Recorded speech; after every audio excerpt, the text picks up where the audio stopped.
سے پہلے آپ کو بتائیں کہ الیکشن کمیشن آف پاکستان کے اسپیشل سیکریٹری ظفر اقبال نے اسلام آباد میں تقریر کے خطاب میں یہ کہا ہے کہ 12 اگست کو مدت مکمل ہونے پر اسمبلی تحلیل ہوئی تو 11 اکتوبر سے پہلے الیکشن کرا دیں گے۔ ظفر اقبال نے مزید کہا کہ ہمیں سیکیورٹی اہلکار لازمی ملیں گے، پرانی حلقہ بندیوں پر الیکشن ہوگا، الیکشن کے لیے واٹر مارک پیپر لے لیا، تمام اداروں سے رابطہ ہے، ڈی آر او اور آر او کے لیے عدلیہ سے رجوع کیا ہے۔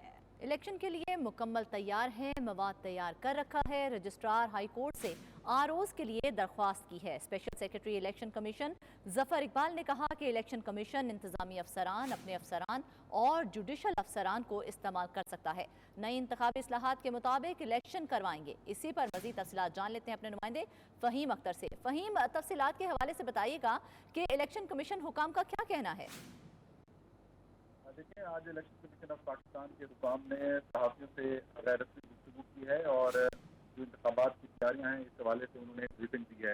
الیکشن کمیشن آف پاکستان کا کہنا ہے کہ وہ انتخابات کے لیے مکمل طور کے اوپر تیار ہیں اور الیکشن 90 روز کے اندر ہوں یا پھر 60 روز کے اندر الیکشن کمیشن نے اپنی تیاریاں مکمل کر لی ہیں۔ الیکشن کمیشن نے پرانی حلقہ بندیوں کے اوپر انتخابات کی تیاری مکمل کر چکا ہے۔ نئی مردم شماری کا نوٹیفیکیشن ہوا تو قانون اور آئین کے مطابق فیصلہ کریں گے۔ سیکرٹری الیکشن کمیشن کے مطابق ان کا کہنا تھا کہ مردم شماری کے نوٹیفیکیشن سے پہلے نئی مردم شماری کے اوپر انتخابات کرانے کا سوال نہیں اٹھتا۔